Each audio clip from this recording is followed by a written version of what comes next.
You want to listen to a podcast? By who?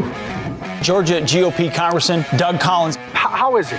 The greatest thing I have ever heard in my whole life. I could not believe my ears. In this house, wherever the rules are disregarded, chaos and mob rule.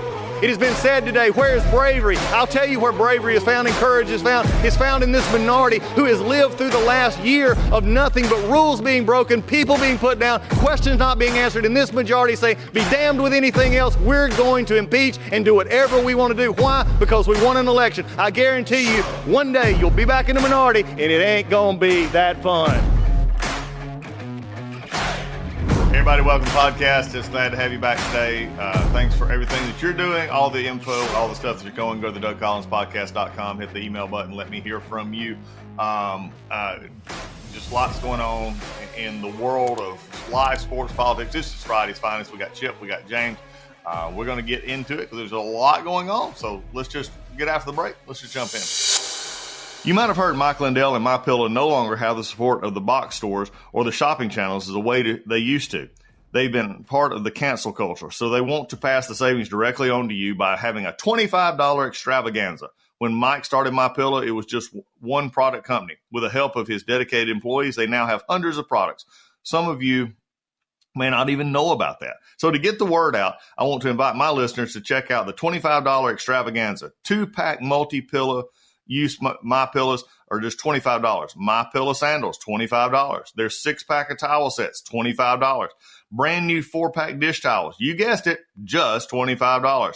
And for the first time ever, the My Pillows with all new Giza fabric, just $25. All orders over $75 will see free shipping too. This amazing offer won't last long, so go to mypillow.com and use the promo code Collins, that's COLLINS, or call 800-986-3994 today. That's promo code Collins. Hey, inflation's at a 40-year high. The stock market looks more uncertain than ever. The new central bank digital currency is on its way and could be the government's ultimate surveillance tool against Americans. It looks like the government is playing games with your savings and retirement. So what are you going to do to help protect yourself? Did you know that you can have physical gold and silver into your IRA or 401k with zero tax or penalties? Millions of Americans are doing this right now for protection, and you should think about it too. The company I trust and recommend is Preserve Gold. They will go all over your options and make sure the process of acquiring precious metals is simple and easy. So if you're looking to help protect your retirement with a trustworthy company, request your free investment guide from the experts at Preserve Gold. Preserve Gold is accredited by the Better Business Bureau, and they have hundreds of 5-star reviews, so you know that you're in good hands. Just text Collins, COLLINS, to 50505. As an exclusive offer for my listeners, they'll get up to $15,000 in free gold and silver with a qualifying purchase on a retirement account rollover. So don't wait. Text Collins to 50505 today and get your free gold and silver investment guide and take the first step. Again, text Collins to 50505 to get your free guide from the good people at Preserve Gold.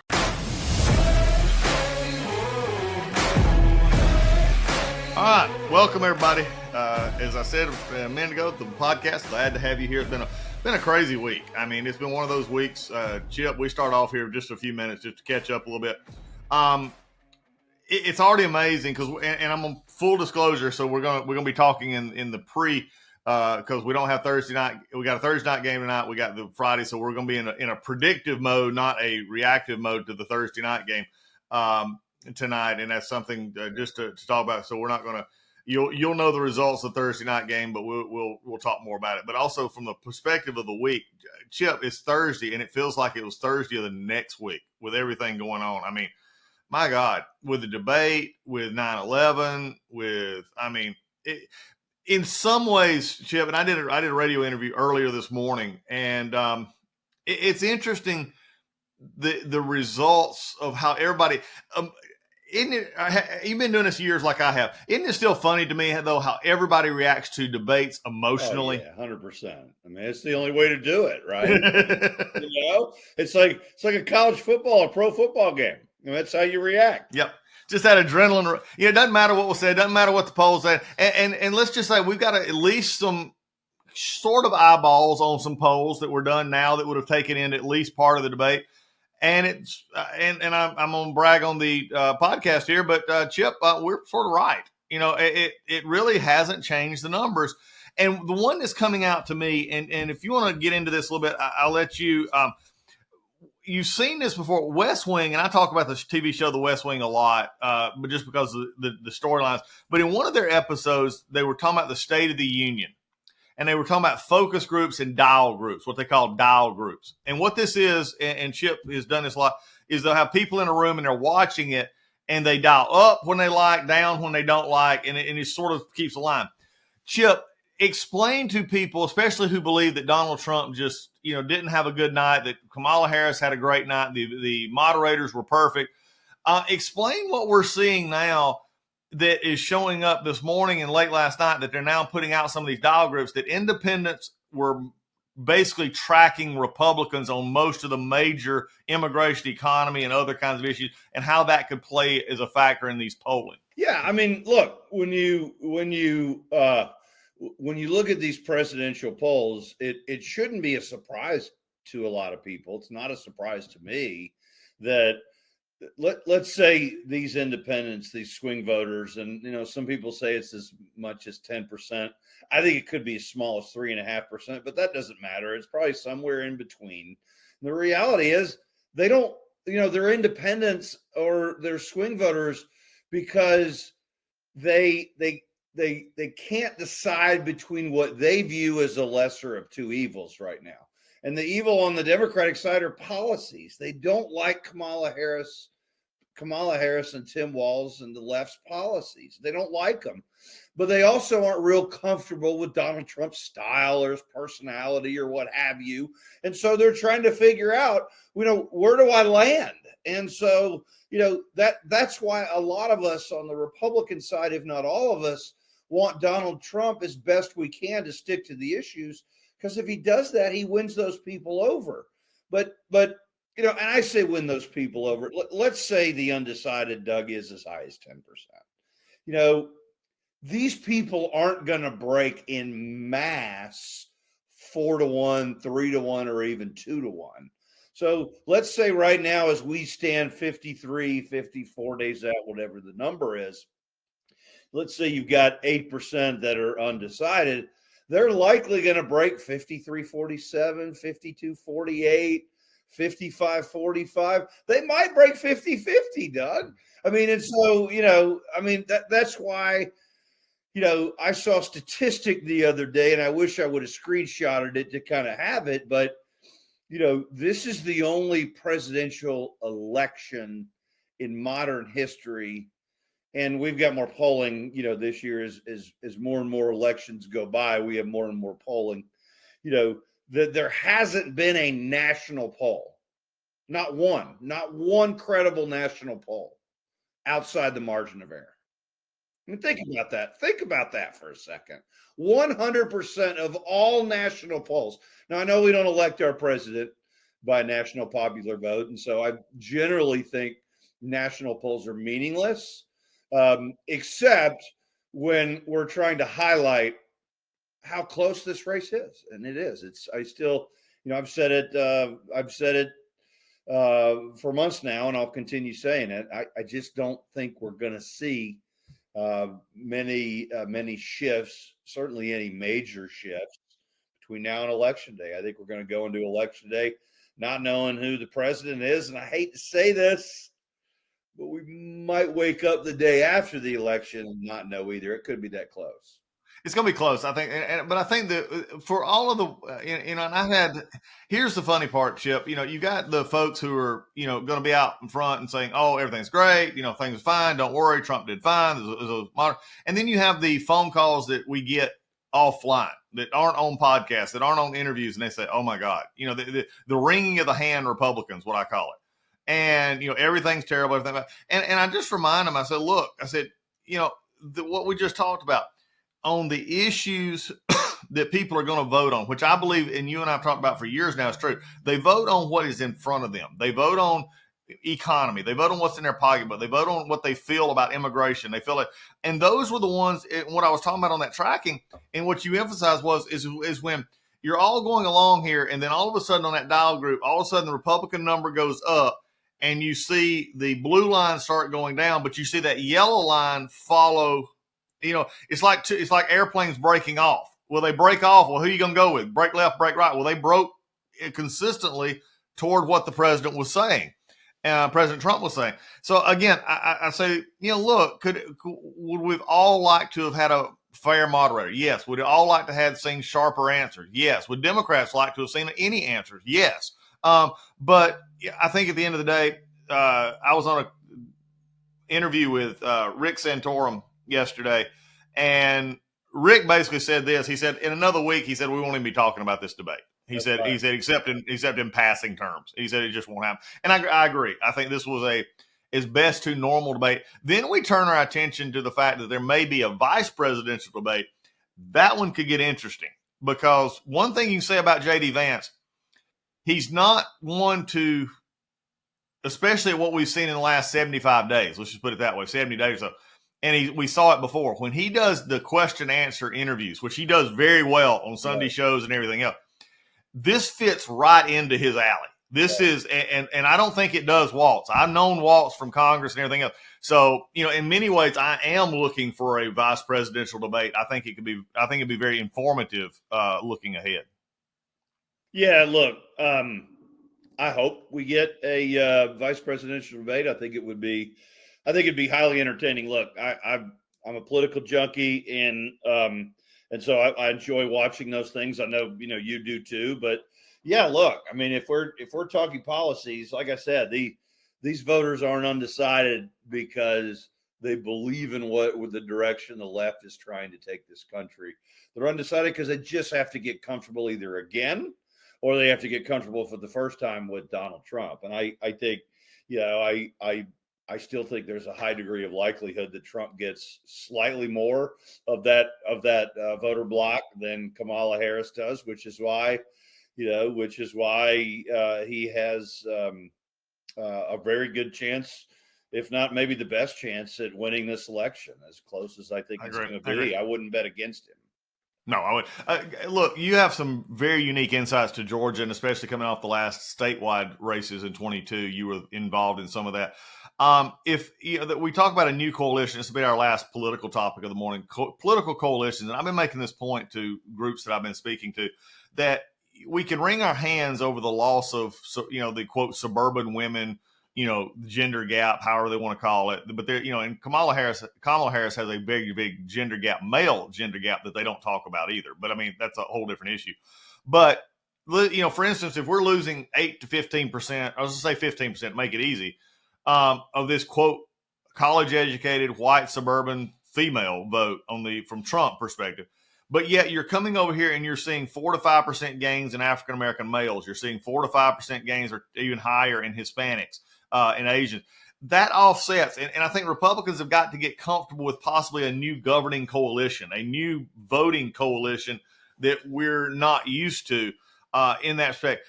Speaking specifically, though, Georgia, is a lot being made of Georgia and the African American vote in Georgia because it's higher than North Carolina, and it's non-existent in the Pennsylvania, the quote blue wall states up there. It's just not as big of a thing as it is in Georgia, at least from the perspective. Maybe Pennsylvania, but the others not as much. Percentage-wise, if you had to say, if I told you that on November the 5th, Donald Trump gets 15% statewide African American vote, does he win or lose? He'll win. I say overwhelmingly. I mean, an overwhelming wins 2.5 points right in the state. Right. But yes, and I think that that's probably on the high end of what he's likely to get, but it's not out of reach, because I don't know if you noticed, Doug. In the interview with Dana Bash, Dana tried to bait Kamala Harris into getting her opinion on Donald Trump's remarks to the Association of Black Journalists Convention, when Donald Trump said, all of a sudden, I read that she was of one ethnicity, and then I read that she's black. All of a sudden I wake up and she's black. That's what Trump said. And during the Dana Bash interview, Kamala Harris said, same old playbook. Anything else you'd like to add? Nope. During the debate, she spent full 2 minutes talking about that. And she talked about the Central Park Five and this and that. And that tells me that strategically they have made a decision to that they know that they need to do a better job with African American men. Yeah. Donald Trump has too many African American men in polling, and they need to claw them back. And I just chuckle at that because, I mean, you watch the Democrat debate. If you're a man, I mean, what? I mean, seriously, I mean, it's I get that they believe the abortion issue is a winning issue for them, and in some ways, maybe it is. But I mean, it's just laughable now that 53 days out from an election, the brain trust over at Harris Walls are going, maybe we should do something to pick up some men. Yeah, it is pretty hilarious because that's something they've never, again, it's a new world for both. Maybe you and I will talk about that on a future podcast because I think it is something we've got to, and when you talk to Republican groups, and I do this a lot, it's like light bulbs go on and they say like, ooh, we hadn't thought about this. It's just, some of the hand wringing. But anyway, that's where we're at. Folks, it's been one of them weeks. Get ready. The next 55 days, 54 days, whatever we got left is going to be full. I will say this to end this up though, Chip. I have been impressed with the team, what I'll call Team Trump ads, from whether it be the Make America Great Again Pact, whether it be the campaign itself. They've been really focused, and at least what I've seen so far in these last couple of weeks, unlike some that we have seen in the past, these have been pretty good, and they're using her in their own words, which I think is very good, and focusing on the messaging that most of us thought of. I think in digital has been such a big play in a lot of these as well. But Doug, they have to be. Yeah. Because the candidate's not focused and not on message all the time. He is, sometimes. Well, he is, but he is the Donald Trump. And we know that. And it's not like it's a surprise to anybody, right? And Trump would be the first one to say he's not, he doesn't want to sound like one of his commercials, And so, yeah, it has to be. And it is. And that, and that's why, I have, that's why I'm confident that that we're going to do well and he's going to win in November because the ads are really solid. They're really good. They're on point. It's what needs to be said. The weight of message is very strong. I mean, you can't watch television show.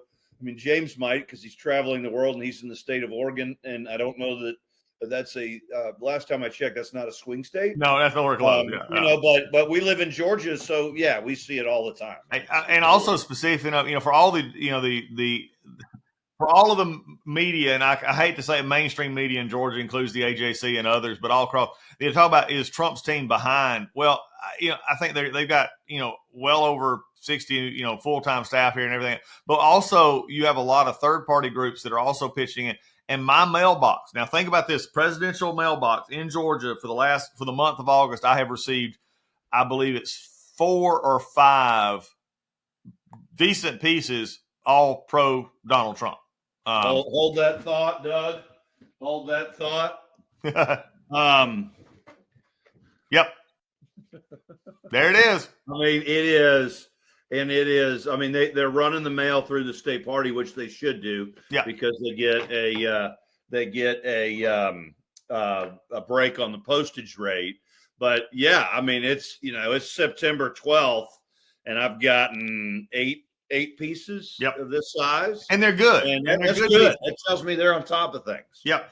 Yeah, they're not letting anything, because you and I both know that the I always like to call them disaffected voter, the casual voter, whatever you want to call them. You may not get them in anything else, but they got to go to their mailbox. And, at some point in time, they got to pull that out, whether they throw it right in the trash or not, but they at least see the name. They see that there's an election. And for some of those voters, they may take the time to go out. So, again, hitting them in every way. All right, we're going to transition now, bringing in James, if we can, get him up and going in Portland. Out there, if you see James on the street, any of the Doug Collins folks, you got to go up and you got to go, buy James a beer wherever he's at. Okay. Don't do that. I'll already be drunk. And notice today, folks, you're not going to see the lovely expressions of our buddy James. I'm in a little bedroom with no chair. I got nothing going on. Also, I just wanted to one thing about the debate. I will say, thank God for the internet and all the memes that have come from it. Specifically, and about the people eating dogs. The internet has really taken that to a new level. There's a video where this is the first illegal alien to steal and eat a dog, and it's a video from Alf when he breaks out of jail and steals a cat. That was pretty good. I've seen that one. So I'm just saying, regardless where you stand, the internet always makes everybody pay. Yeah. And speaking of making everybody pay on the internet, Doug, you brought this up, and you said we had to be gentle about it. Shannon Sharp had a little mishap this morning, yesterday morning. Yeah, just a little. For those, and I'll try to be as gentle as possible here. He was getting his freak on without video. Well, technically there was video, you just couldn't see anything, and you just heard noises. Shannon Sharp tried to tell everybody he was hacked first thing in the morning. Then I think he saw that the internet was applauding him, and he turned it around and made a full apology about how he was whatever. Man, the internet had a field day. And again, thank God for the internet for that.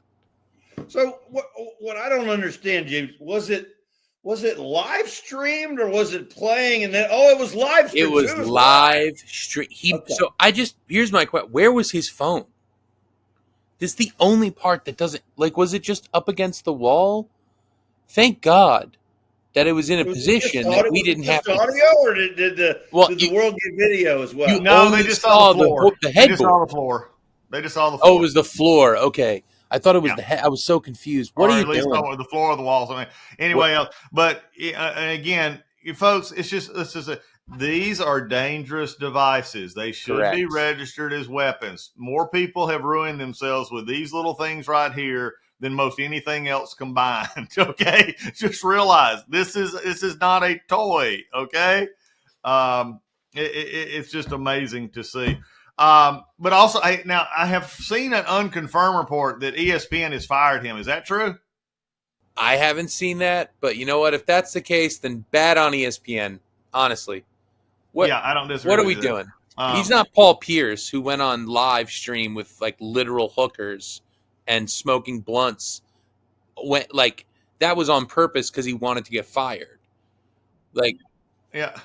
I don't know. Just let it be, man. This guy made a mistake. And we're off here on Friday's Finest. We've now discussed in Friday's Finest. We've had the first few minutes with James, and we've discussed inappropriate videos. We've discussed hookers and blunts, all in the Friday's Finest. James, you bring the show, an amazing depth that we haven't seen in a while. Pretty much my only shtick is being an idiot, and I will continue to do that until I die. I love it. All right. Speaking of, let's get into some football. By the way, we're not, Chip Auburn. We won't discuss, and you did a little bit of that the other day, and we'll see. But we do have to bring up some discussion points here. One of my favorite topics to beat is wait, it's also Northern Illinois' favorite topic to beat, Notre Dame. That brought me so much joy last Saturday. And look, I don't personally like to see anybody lose. It's not that you, but somebody, please, has got to get through to Notre Dame and say, you are a decent ball club, but you are not. I mean, I could almost see, for the last 17 years, take Alabama and let them do that. The last few years, take Georgia, let them be the independent, whatever. But you're not that good. You need to join a conference. You need to get with the rest of the world, and you shouldn't believe that 7th spot in the poll and the 12-man playoff is written in pencil Notre Dame just because you're Notre Dame. And, now they put themselves in a position where I don't think they're going to make the playoffs, because I think they will lose at least once, possibly twice more in this season. But why is it, and again, we've talked about this before, but I am glad that we've got this aura busted this early in the season? Well, before we engage in this discussion, I do want to thank Marcus Freeman and the Notre Dame Fighting Irish because we were a 12.5 point favorite at home on Saturday and we laid an egg. They were a 22.5 point favorite at home on Saturday. And 3 hours after we laid an egg, no, 2 hours, they laid an egg. And so our egg, it was a bad egg delay. And they made it easier on us because misery loves company. I'm convinced of that. And so, it kind of took the pressure off. But there was also a team in between the two of you physically that also took a lot of pressure off, and that is also who the Georgia Bulldogs roll into Lexington this weekend to play Kentucky, who didn't just lay an egg, they forgot to go to the roost. They did. Yes, they did. And so it was just weird. You're forgetting one more, guys. Yeah, first couple weeks, but Notre Dame's never going to join a conference as long as they have that exclusive deal with NBC Sports where they get to rake all that money. Yeah. But I don't know when that deal runs out. I don't know how conference realignment affects that. They'll never join. Yeah. James, which one you going to bring to the table? Iowa losing to Iowa State. Oh, yeah, Iowa State. Yeah. The Cyclones. The Psyops Bowl. Yeah, that's right. Iowa lost, and then I was actually kind of shocked. I didn't put. I don't know if I can gamble here, and I'm gonna try not to find out because if I can, I will jump on that train. But I was looking, and I was like, James, you can gamble anywhere, and I'm certain in Oregon it's legal. Everything's legal. Yeah, everything's legal, even drugs are legal. Right? I found out a lot of things are legal here. Terrifying. Yeah, it is things I literally can't say on the show, but it is. Yeah, I know you've been there. Guys, I don't know how to say it. There was a fire on the sidewalk the other day. I'm not even kidding. I don't know if I have a picture. I hope I do. There was just, let's see if I got it somewhere. All right, I don't see it, but maybe I saved it somewhere. Jeff, you and I are living our life vicariously through James now. I mean, this 5:45. First of all, I have beef with everybody. Now, you guys know my bagel beef is number one. It's disgusting. Everyone should have bagels everywhere. But y'all don't wake up early enough. The South and the West Coast doesn't wake up early enough. I'm a 5:30 shovel coffee in my face, eat a bagel, and get to work kind of person. Everyone's like, oh, we open at 7. Why? Why are you opening at 7 a.m.? You're a breakfast place. Anyway, I'm not going to get mad about it. You won't find that in the South. I'm going to tell you. Especially our mom and pops, they're open at 6. See, that's good. In earlier. Texas, it's only donut shops, and they're not even open, and they're not even good. So I can get you. When you get to Georgia, Chip and I can find you a full spread breakfast at 5:30 in the morning. The thing is, I don't want the full spread. I just want the bagel. It's all I want. Yeah, once you have the full spread, you'll never say I want a bagel fine. again. Yeah, listen, guys, I'm trying to lose weight. Georgia, they're going to take you to Wheezy's. Wheezy's, baby. You guys are taking me somewhere. Oh, we got Wheezy's. We got plenty. I got plenty for you. Oh my God, we'll have fun with that. And if you really want to, we can find you barbecue at that time of the morning. Don't worry about it. You don't have to quit. Hey, if I'll eat barbecue at 2 a.m., I'll eat barbecue at 4 p.m. It doesn't matter. It's barbecue. I get that. Hey, tonight, interesting night. Big night. Big night. Big swing night. And I've already said we're taping early, so we don't have any premonition here. Everybody, when you hear this, you're going to know. Bills Dolphins tonight. Just quick thoughts. I don't want to dwell here because when people will be listening to us tomorrow. But what do you think? Bills Dolphins tonight. Chip, you go first. Miami's favored by 2.5. I like them to cover the spread. I like him to cover the spread. I think Buffalo's lucky to win last week. I think Miami wins pretty big tonight. And I think the only reason that spread is under 3 is Raheem Mostert is out, and Achane, however you Achane. Yeah, Achane, however you pronounce that name. I think he's going to play, but he's banged up with his ankle. I don't think it matters if Tyreek Hill can get to the stadium safely. I think I like the Dolphins here minus. That might be my favorite celebration of all time. Was when he scored the touchdown and got handcuffed. I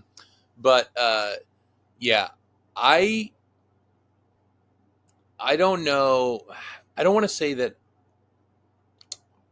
how do I put this? The reason it's 2 is because this is probably a field goal game towards the end. But I think this comes down to, will Tua throw more touchdowns or will Josh Allen run in more touchdowns?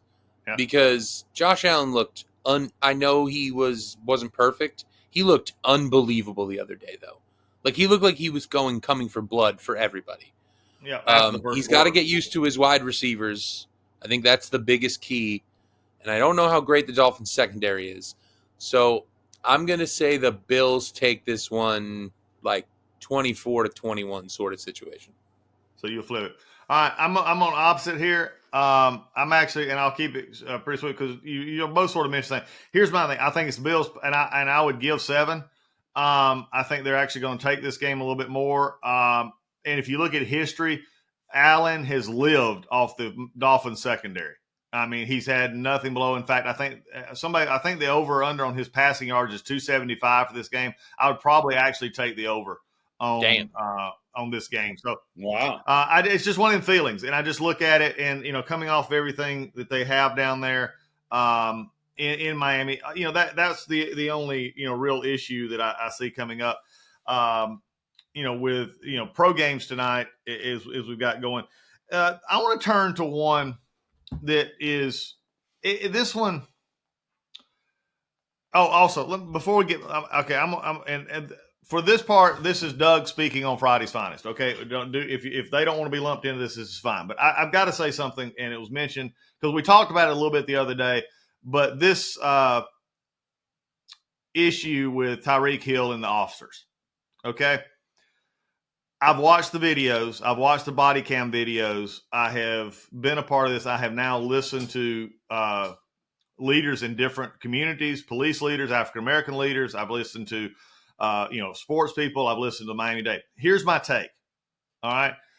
Number one, yes, there were some times of de-escalation that officers should have taken in this completely, period.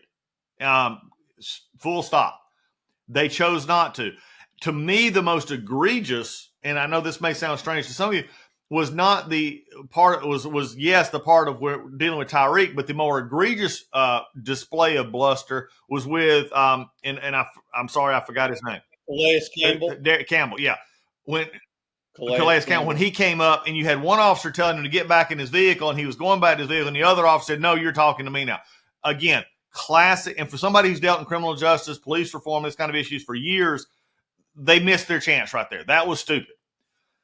Now, with all of that said, and they need to be disciplinary and there need to be other training for those officers. And you could hear it in their voices. They felt like they were being offended. Now, also what we've not seen is any video of what Hill was doing to get arrested.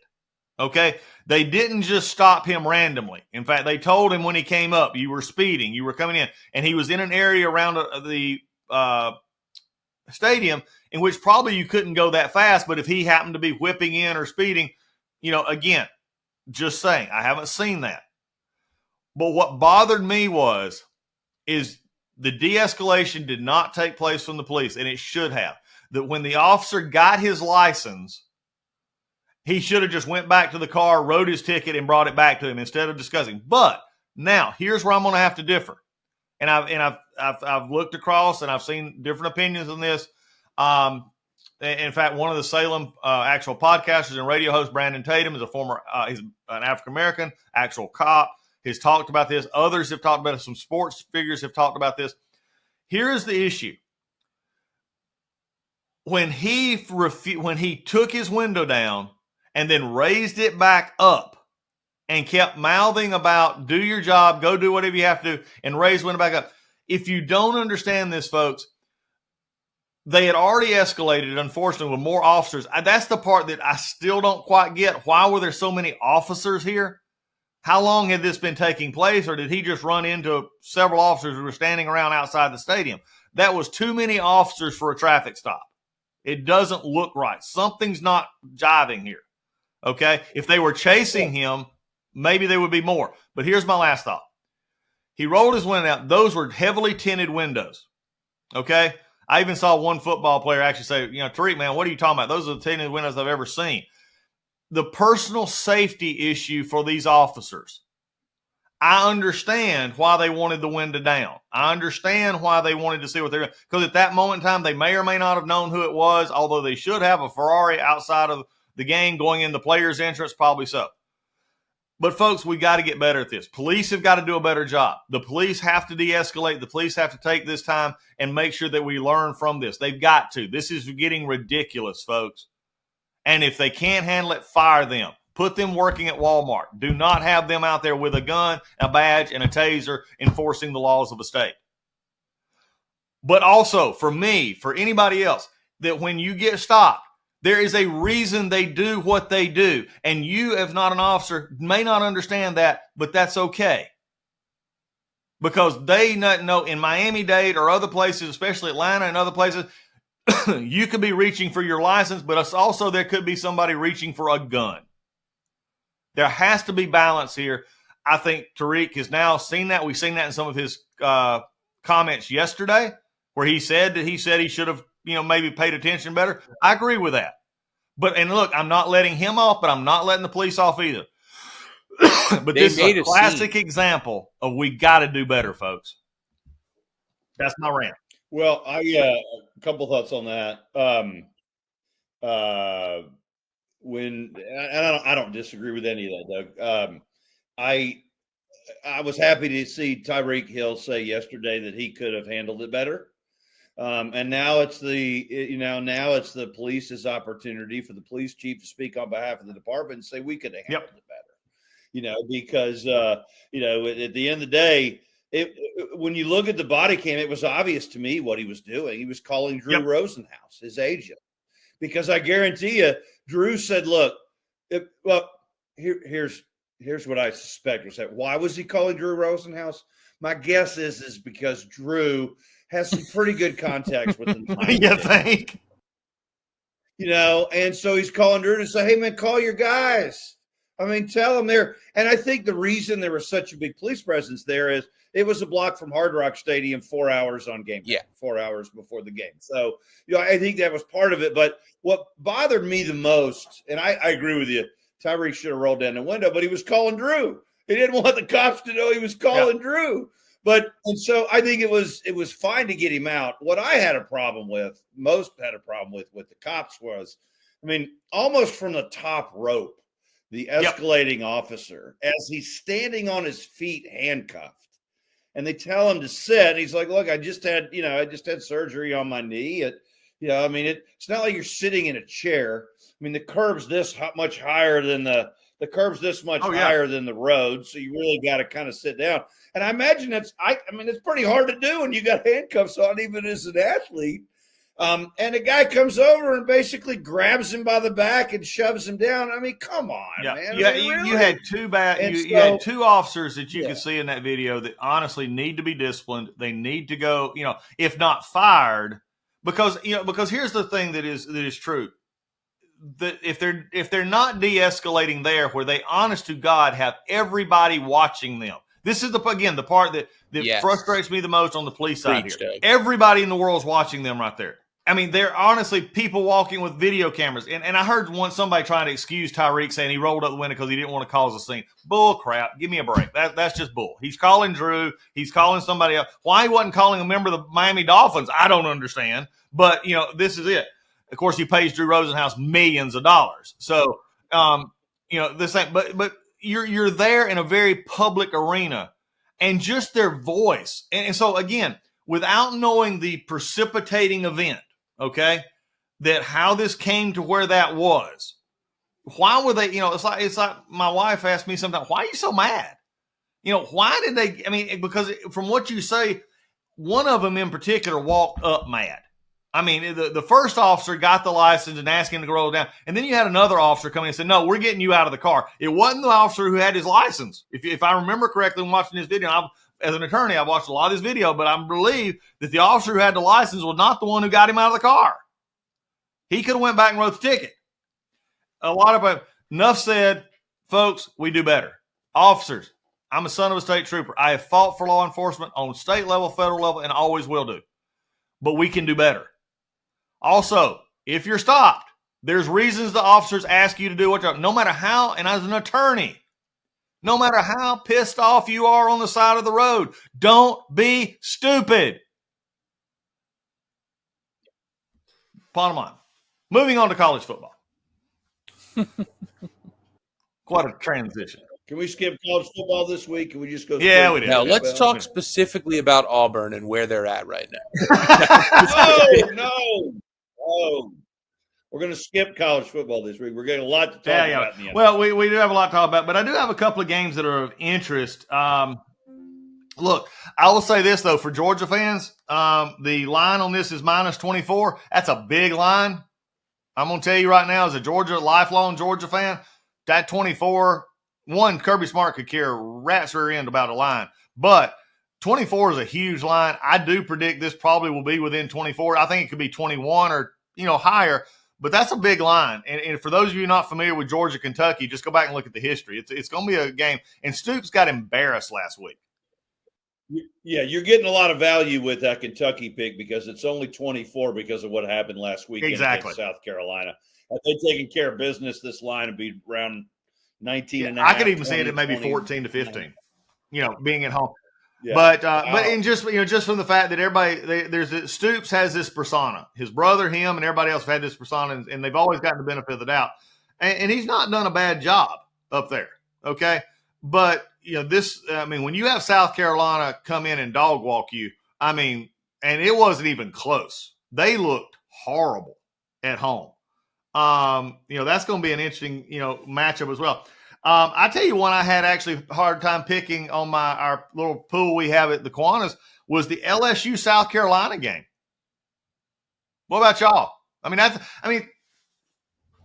Well, LSU's been displaced this week because of the hurricane, so you have that dynamic going on.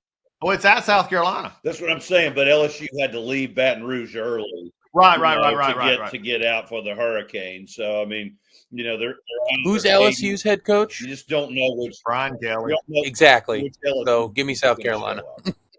Yeah, we'll see what happens. And unfortunately, the hurricane, I think, is passed through. We're getting a little bit of the rain today in Georgia, but Chip probably before I do. But yeah, Chip, Brian Kelly. Look, I think there's two coaches. He's the worst. I don't see Kelly surviving the year. At the end of the year, and he may. If they catch in and go, he can't afford another round of Alabama or a Texas loss, anything like that. I haven't seen the game, but I believe it is here. Let's do this real quickly. Who does Florida have this week? Let's see.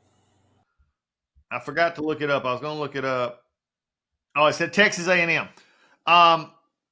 And Florida's 1-1 because they finally had it. I would almost say my prediction of Billy Napier not making it to the fourth game of the year, if they lose this game and do not look good, he's gone. Yeah, for sure. Because A&M in the SEC, they could lose every game left on their schedule if they don't play well. And usually you have a cupcake here and there, and they just don't. They have the toughest schedule I've ever seen in college football. Yeah, it is. But why is that? Like, what about Florida? Like that, I don't understand. I get if they did that to Georgia or Alabama. But it's simple. SEC. Well, yes, right. But I'm talking about the other games. You have 4 non-conference games, and their 4 non-conference games are Sanford, which they played last weekend. Then it's Miami, Florida State, Central Florida. There are no let-ups in those 3, and so usually, there are a lot of teams that, there are a lot of teams that their 4 non-conference games are all cupcakes. Look, let me read you this schedule real quick. A&M, Mississippi State, UCF, Kentucky, Tennessee, Kentucky, Georgia, Texas, LSU, Ole Miss, and then Florida State. Yeah, they might get the Florida State win at the end of the year. Yeah, UCF is not going to be an easy game for them. No, UCF they never are. Game. Mississippi State could be competitive. I don't know. Mississippi State has not gotten over Coach Leach dying. I just don't think so. I don't think they've ever got their footing back up under them. It's not easy, but I don't think this weekend is as critical to Billy Napier as the Mississippi State game because there are a lot of teams that go into Kyle Field and lose. I mean, you're not expected. I mean, it's a tough road game. The Mississippi State game, on the other hand, if he loses that game, woo, could be out. It could be out right after that, and that's game 4. Yeah, you're right. It's going to be interesting. One of the things again, and this is the thing that we look at many times in the SEC schedule and everything. Alabama's going up to Wisconsin this weekend. That'll be an interesting road game for DeBoer going back to Wisconsin. They're up by 16. I think they cover in the game because, again, SEC Big Ten schools, unless it's the elite versus the elite, is typically a mismatch because of speed and the way they play the game. It's just different. It's not that they're bad. One's worse, one bad, but it's just when they're against each other, the Big Ten has to adjust to the speed. The SEC has to adjust to the power. And it's a little bit, I think, in that way. But you go through these games. This is the Big Ten. There's no games. I mean, Washington, say Iowa's got Troy. I don't even think Ohio State plays this weekend. Michigan has Arkansas State. They just decided to take this week. Can you imagine if you're Fox or CBS, who's now getting one of the leftover game in the Big Ten, this is the weekend schedule you have? No, I will say this too. I've been one to be very critical of the NCAA because they just have some really goofy rules. That Washington State game is evidently played at a neutral site, and neither team will be able to host any recruits for that weekend because the NCAA has a rule that you can't have recruits at neutral site games. So Washington State plays a game when they would bring in kids from all over the Pacific Northwest and give them a lot of attention that weekend and show off their school. But none of those kids can attend that game on an official. Why is that a rule? I have no idea. The NCAA has some of the dumbest rules on the. So dumb. It's so dumb. Well, eventually they'll all be gone, and it'll be a mafia committee of all the top schools, and it'll be fine. And they tried to get a waiver, and the NCAA didn't grant them a waiver. I mean, here's Washington and Washington State rotting away in right, in the Pacific Northwest. Let them host some kids. Yeah, crazy. Hey, speaking of which, we got just a little bit more time this morning, and I do want to dive in just a minute or two into this. I have a little bit of a problem with it, but again, mine is more stylistic than anything else, though. But is Nebraska actually back? Could they, as I've heard Herb Street and several others say, go into Ohio State 7-0? No way. I mean, I don't even know. Hold on, I'm going to the schedule right now. No way. No way. I mean, not with the true freshman quarterback. Now, he's a stud and he's talented. Okay, I get that, hold the phone. True freshman quarterbacks at some point in the time in the season look like true freshman quarterbacks. So they'll probably beat Northern Iowa. They'll probably beat Illinois. Feel like Purdue would be a sneaky one. They're going to beat Rutgers because Jersey sucks. And then they got Indiana. Maybe. You know what? Maybe. But I don't know. That seems a bit like a stretch. Yeah. It's going to be interesting. I think that's going to be the thing. All right, Pro, I know we got into NCAA. What's back to the NFL just quickly? We need to Sam Darnold MVP? What? No. You're sleep deprived. But Sam Darnold would, if the season ended today. If the season ended today, or they got to play the Giants 16 more times. Sam Darnold for MVP. He would have more votes for MVP than Kirk Cousins would. Yeah, but Brock Purdy would win it. All right, here we go. Let's take a few picks here. Let's do it. One that we didn't even get a chance to talk about. This is like the Browns have just become terrible. But you got Browns Jaguars at Jacksonville. Give me the Jags. I think that kid Brian Thomas Jr. is an absolute stud. Yeah, I mean it's hard to. I mean, I watched a little bit of that Cleveland game last week. I mean, I can't with a straight face tell you that they're going to win a game until I see them play a lot better than they did last week. And bring on Jameis Winston. Yeah, I have a feeling if it looks anything like last week where Deshaun Watson was hitting the mascots on the sidelines on routes, you could see Winston in by the end of if not by the end of this game, I think he could be out of a starting job by third or fourth week. They're gone. 49ers, by the way, mine's Jaguars covers easy. Jaguars cover, 49ers, Vikings. What's the spread? 5.5. San Francisco 5.5. Yeah. Oh, they're easy. San Francisco by 7 at minimum. Yeah. And look, San Francisco looked good. They look good. I was surprised. They look like they were nothing's changed. Yeah, they look good. Okay, I have you a fun game here because I'm gonna go first. I'm gonna pick. Here's my dog of the week. I think Saints take Cowboys. I'll take the 6 and on Sunday. I think the Cowboys are still sugar high. Where is it? It's at Dallas actually. The best place for Dallas to choke. Dallas in an absolute landslide. Okay, Chip, what do you think? Ooh, dog of the week. Oh wow. I am. I'm looking at right now. I like. Oh man. Well, who do you got in the Dallas game? I don't like any of these dogs to win outright, but I tell you, I think Kansas City, Cincinnati is going to be a close game. I like Cincinnati to cover at Arrowhead at 6 points. So, that could go either way. I mean, so I'm going to take the Bengals. All right. What about Cowboys Saints? Cowboys or Saints? Cowboys? Oh, the Star, baby. Yeah. Oh my God. Give me a break. The Star. All right, here's one that nobody wants to watch, and we're not even going to pick it. Giants and Commanders. That's a terrible game. I'm pretty sure they canceled that game, didn't they? Forever? They're not allowed. Giants aren't allowed to play the rest of the season? I would hope not. But I'm going to say it could end in a tie. So bad. Drew Lock, baby. It's so bad. No, I mean I'm taking Jaden Daniels over Daniel. I'll go Commanders. All right, last 2 games, Sunday night and Monday night. Bears, Texans. Who you got? Chip. The Texans are going to win, but the Bears are going to look better on offense. But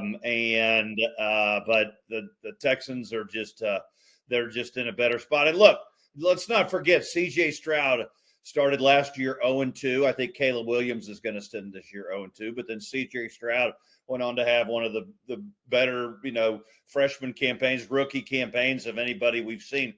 I'm not predicting that for Caleb Williams because I think what C.J. Stroud did last year was exceptional and remarkable. But it's a little early.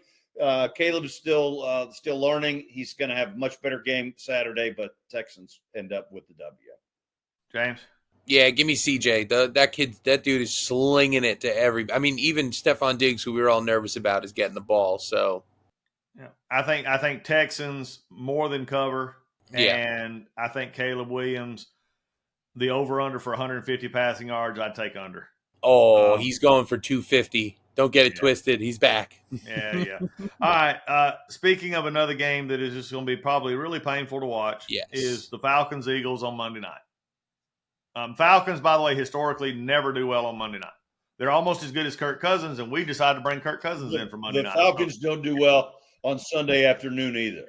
No, we don't. We do have that issue. You just need Sunday night games. So we bring in Kirk Cousins, who never wins primetime games, to go on Monday night and Thursday night, I think 3 or 4 times this year. Yeah, that's going to be a hell of a show for you. You know what? As someone who was a Kirk O'Chains fan, I'm going to give Kirk the benefit of the bad doubt. He just needed a little bit of a run. This week, 2 touchdowns to Drake London, a beautiful touchdown to Kyle Pitts, and they beat Philadelphia, I don't know, let's say 34-28, and Saquon has 2 touchdowns also. Everything else, I think the Falcons are back. I'm going to go for it. Wait a minute. James. Hear me out, guys. I believe in Kirk Cousins. Wait a minute. Look. They had a bad run last week. You need to stop using legal recreational substances. Okay, first of all, it's clearly gotten to your head. All right, first of all, there's nothing you can do. There's nothing you can do about it because the moment you step outside, it's everywhere. Second, I will not be tested. But secondly, I still don't believe in Philadelphia, even though what I saw last weekend. I think the Falcons. Listen, you got to give Kirk a chance. Kirk will save you. I promise. He's capable of it. It's not Kirk. Kirk now is an Atlanta Falcons quarterback. I mean, I hate it for him, but he is. It's the curse of Steve Bartkowski. Okay? I love it so much. Yeah, it is. Look, I think the Falcons at least score better this week, but I still think they're going to probably. I think Philly covers, but it's simply because of a touchdown or 10 points. It's 6.5 to cover. You don't really see much bigger than that in the NFL these days anyway. It's the largest cover you see 6 after 7. Look, if the Falcons do exactly what James says, then all of you who are playing me in fantasy football this week are over. It's end it now if that happens. Wait, I'm playing you. Yeah, that includes you. Yeah. Oh, no. Falcons lose by 20. Yeah, give me Drake. If you give me Drake, London, and Pitts all have touchdowns, I'm going to be fine. We get that. All right, folks. Real quickly, as we go around, got a lot coming up this weekend. Thanks for everybody being a part. We will be back joined together next week on Friday's Finest. Got a lot of good stuff coming up. With that, so with Chip and James, we say goodbye. We'll see you later.